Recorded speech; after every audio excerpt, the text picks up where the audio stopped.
Welcome back to more AEW and TEW 2020. We are on the road to Double or Nothing just after our Spring Stampede special Dynamite. We start off with our Dark and, of course, our BTE, which starts off itself with the Young Bucks and the Dark Order doing stuff. After this, Dallas Mantella and Willpower are working out at the gym when Scott Steiner interrupts them. He berates Willpower for having a quote-unquote shitty performance on Dynamite a few weeks ago, and berates Mantella for not even having a single win in his career. Steiner says he already has a match set up for the three of them on Dark, since, this is, BTE releases on some days before. I don't actually know. Probably just like a day before in this kayfabe. And he's accompanying them to ringside to make sure they're actually doing things well. Mantella's about to say something, but he's interrupted by Steiner throwing a towel at his face, and that shuts Mantello up. And he gets all three of them to work out harder, since they still do have a little bit before Dark. You might as well get as buff as possible. After this, Chris Statlander is backstage, and she's doing one of her reports to her home planet.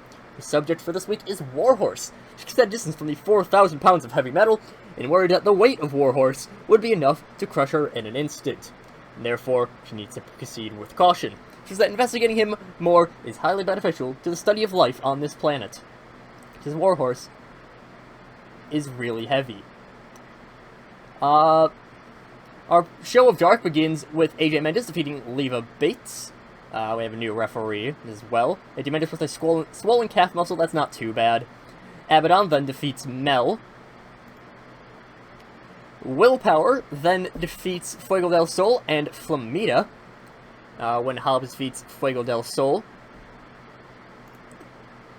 And right after that, Dallas Mantello defeats Benjamin Carter. The Deadline ankle lock. Britt Baker then has her first match in quite a while against cheerleader Melissa. And she beats her in 12 minutes by pinfall. Cheerleader Melissa, not great. Darn. I was hoping that Baker and Regal would have good chemistry as manager, but they don't. Kind of doing... Regal in this is basically our future, or our version of Rebel, Reba, whatever you want to call her. Because I don't know. I fired Reba, and then I realized that they actually kind of have good chemistry together, but it's fine. I'll make do. After this, Sonny Kiss defeats Peter Avalon. And then Matt Raywolf comes to the ringside after match, and he has a mic in hand. He comments on how the two of these two deserve much more than what they have. And the Sonny Kiss does.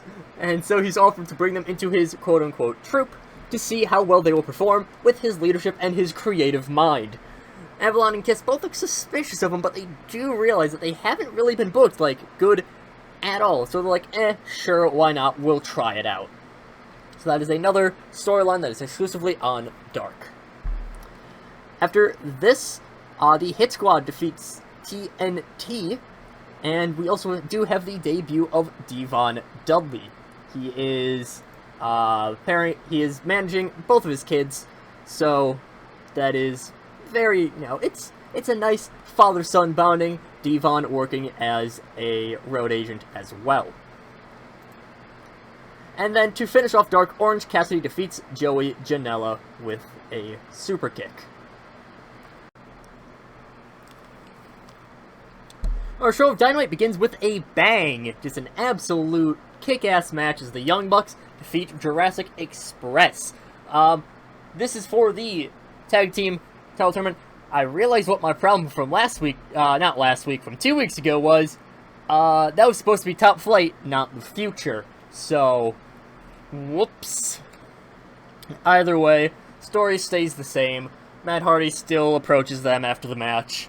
Whether it was Top Flight or Future, it didn't really matter.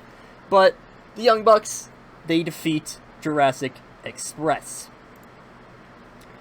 After they pin with the Meltzer Driver, they pop up and they celebrate for a little bit, but one of them gets a mic and they call the Private Party out.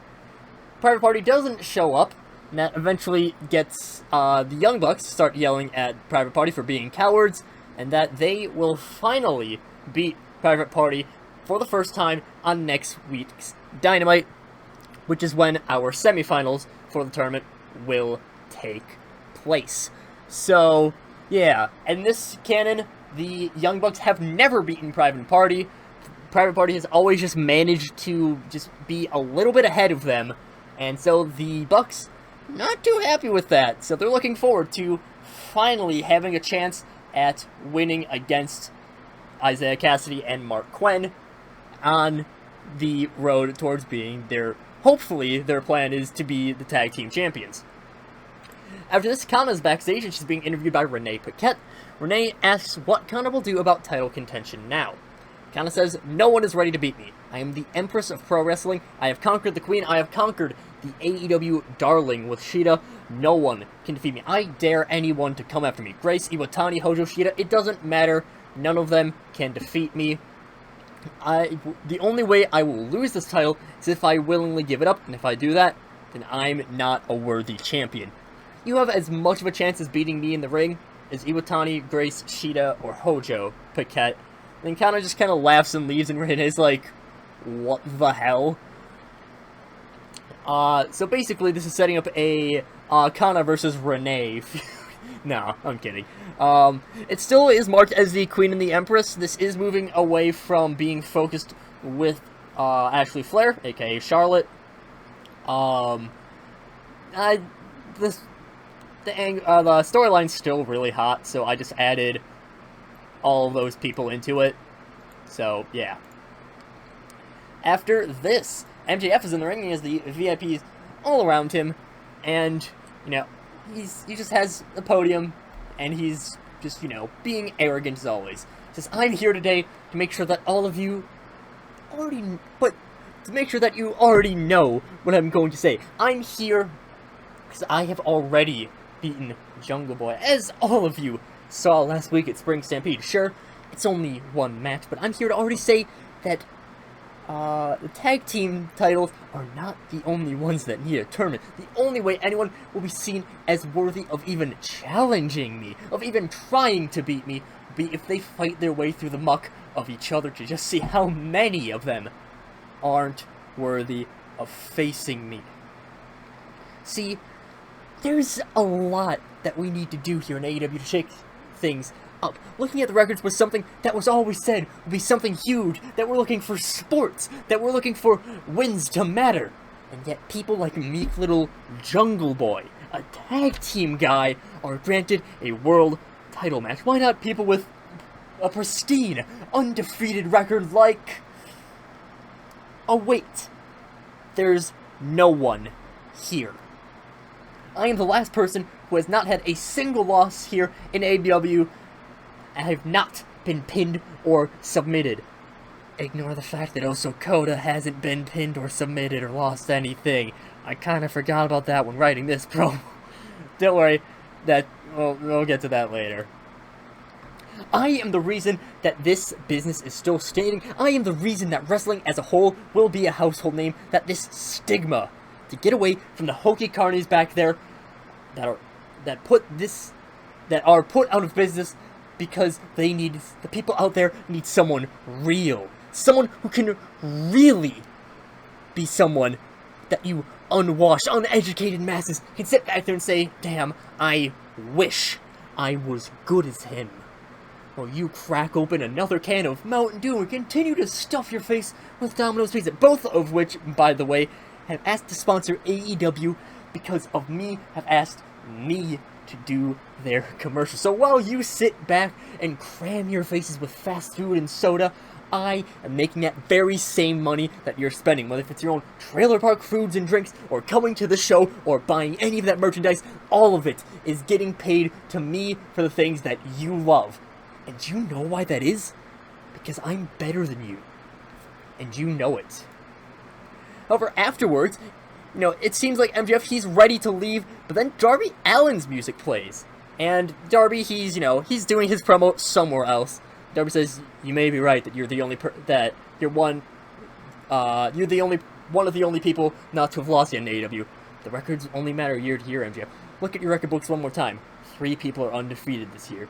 You, Coda, and me. You're the exact kind of person that I would forget to expect from me. After all, I bet you think I'm one of those uneducated masses, whatever bullshit you want to call people. But I'm not going to let that happen, MJF. You wanted an opponent? you've got one. Darby's screen cuts out, MJF begins yelling at the VIP people who are all around him to go and look for Darby, and he also calls for the tech guy to be fired for letting Darby get any screen time.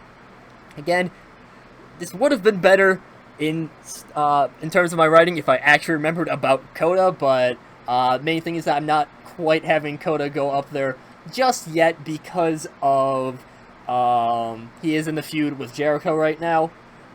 So this was really mainly to set up the world title feud for Double or Nothing, because again, Jericho and Coda will be fighting at Double or Nothing. This is our world title feud. After this, in a very surprising match, Midnight Dynamite defeat Proud and Powerful when Davey Boy Smith Jr. pins Santana with a Saito suplex after Tully interferes. Kind of the main reason I was even thinking of having Midnight Dynamite win this is because of that last note there. A couple weeks ago, Davey Boy Smith had picked up a note that he had a hot new move. Probably picked it up while working for whatever companies. I don't know if he still works for New Japan in this. But still, Tully's guys getting a little bit more over, getting a upset win.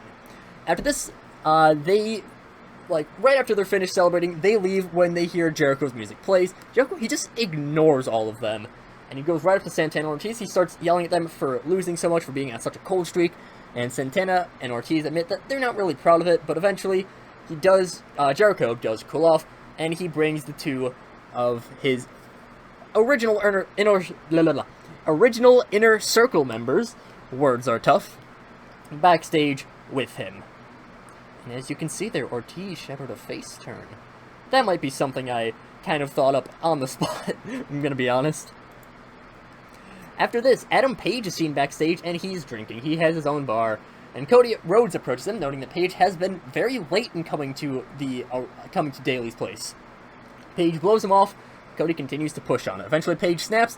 He begins to yell at Cody, says that there's nothing left for him to do in this business but drink, because his career has gone to a tailspin since losing that world title match to Moxley, that he hasn't even won on Dynamite since October, that his only matches that he's even been close to winning have been on Dark.